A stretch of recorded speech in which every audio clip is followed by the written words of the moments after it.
so Blood In, Blood Out, the new CD right here by Exodus. It's awesome. I love it. I told you before. I'm not just blowing smoke up your ass. I think it's probably the best album you guys have done in quite a long time. We worked hard on it, man. Did you? Thanks. Yeah. It shows. It shows. In my review, I kind of likened Exodus to like the older brother of the Big Four, as far as like you guys don't get the love that the other bands do, or it seems like it. Do you feel like Exodus doesn't get the respect they deserve in the context of thrash? I mean, we're comfortable and happy with, you know, our place and being pioneers of this kind of music or whatever. I mean, it's okay to be the redheaded stepchild. It kind of like it makes for good fuel for the music.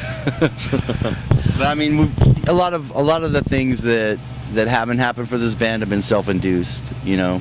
So, you know, we're happy with where we are now, though. Cool. Well, actually, and speaking of being a pioneer of the genre, the title track, Blood In, Blood Out, I mean, there's stuff all over the place. We've been here from the start. We wrote the book, so you better know the plot. I mean, you guys are just coming out saying, fuck it, we were here first. I mean, well, I mean, it's true. And I mean, this band's like, we've ran the whole roller coaster, dude, of drug addiction, death, and, you know, so many times we thought, you know, it's over, you know, but keep coming back, you know, and the people keep liking the music, so it's, you know, the music's still relevant, so. Cool.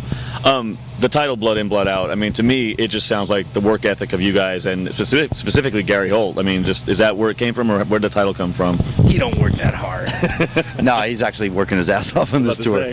Yeah, pulling double duty every night. But yeah, I mean, we all worked hard. Jack worked really hard on this record because he did most of the tracking.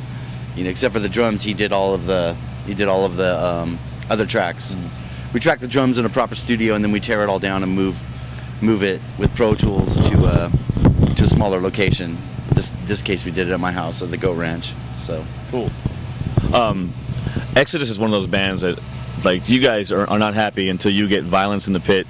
Right, you know, mass hysteria unfolding right in front of you. It seems like with your fans entering their 40s and 50s now, do you guys still get the reaction that you want from your fans while you play on stage? They need to start sending their kids out there. But no, I mean, it's all in good fun. We don't want anybody to get hurt out there, that's for sure. Because I just turned 40, and I'm going to warn you, I'm going to be in the back. That's okay. Dude, I've never gotten into a pit. Ever? No, I've been front row for like tons of shows, like front row headbanging, fist banging mania, that kind of business, but I think I stage dived 6 times all in one night, and it was like no dinner, 7 shots of Jaeger. I just discovered Jägermeister, and Machine Head was playing a show at the Trocadero in Oakland. This is years ago, and I stage dived like 6 times, and then I threw up on the freeway on the way home. But you know, I stay out of that pit too. We got to take care of our bodies, especially now. Especially now. We're feeling our mortality. You know, when we're in our 20s, we kind of are bulletproof and everything heals fast. But you know, the bullets hit deeper when you turn 40. Yeah? You said it right, bro. Times have changed. They sure have. Salt the Wound, the lead-off single from the album, is I don't know. I can't really pick a favorite on the album. I love this song especially though, and Kirk Hammett did a guest solo on that. We all know that Kirk started out in Exodus. That's old news. How did it come? How did he come to provide that guest solo though? We just called him up and said, "Hey, you want to do a solo on the record?" And you know, we were fortunate enough. He had some downtime, and he came out and did it. I mean, the whole process was really simple. He came out there, did his solo with a little bit of wah on the side, and you know, we barbecued chicken and drank beer. You know, I mean, it was great to like, you know, have Kirk come in, and he finally gets to play on a proper Exodus album. Yeah. You know, in a band that he helped found so long ago. You know, it's awesome. Well, it definitely sounds awesome. I love that song so much. It helps. I've actually lost weight to that song, so thank you. You've been working out to it? Oh yeah, I really have.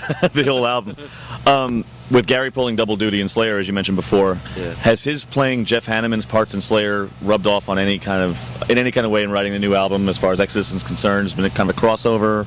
You've noticed? I think both of the bands like have their own formula that's just kind of like, and you know, I think that the players too, you have to factor into it. Gary and I have been playing together for so long, and it's like there's a certain kind of chemistry that happens, and it's just it's an organic kind of thing. And you know, like with both staff and and Lombardo, the two Slayer drummers, like there's just something that happens when Kerry jams with those guys and when Gary jams with me. Right. So I don't think it does, like, from the outside looking in, like it's become like this incestuous thing with these drummers. Like, I mean, both I was gonna say it, but both staffs been in Exodus too. You guys are a bunch of whores, is what I was gonna say. Yeah. Total whores. I'm waiting for Megadeth to call me up. Hey, we need you for a couple dates. Like, all right, Hey, they could use you. I mean, I'll do it. Has his time in Slayer affected Exodus as far as exposure wise? Like, did you notice new fans finally picking up on Exodus that kind of late to the party, if you want to say, or? I think a lot of the true metal fans that have been there for years and years, they know all about us, and they know our history and where we're coming from. But I think any new fans we can get is great, and we're happy that Gary's doing this. It's great. I think it's awesome for him. He's such a player, such an amazing musician, and he deserves a shot like this to play with them. And it certainly hasn't done anything to hurt the profile of our own band as well. Of course, yeah. Yeah, he is doing a great job, though. Seriously, I mean, being a fan of both, I love it. He's working his butt off, man. I'm sure. Now, you understand that I am a fan, and I would never try to start any shit with you guys or anything. But there are certain things fans want to know, and this next question has to do with that. When Steve Souza left the band in 2004 or whatever year it was, after Tempo of the Damned, it was less than acrimonious, we could say. Like, there was a lot of mudslinging going on, and what changed that led to him returning to the band? I think, this album was like 92% done, I would say, before we asked Zach to come in and do vocals, and we didn't really want to part ways with Rob, but we were kind of at an impasse. Like, we wanted this album to be special, and it's album number 10, and not to take anything away from what Rob did. We're really proud of the music we made with Rob, but this being album number 10, it had to be special, and we all worked really hard on it. And it started where we're just like, let's bring in Zed just to sing on a couple of songs, just to see what it sounded like. And he had the material for about 6 hours, worked on it by himself at home, and he came in and he just fucking crushed on it. And not to take anything away from Rob, but when he came in and sang on it, just sounded really natural. Right. And we weren't trying to like reach back and be retro or trying to hash up the past or redo anything.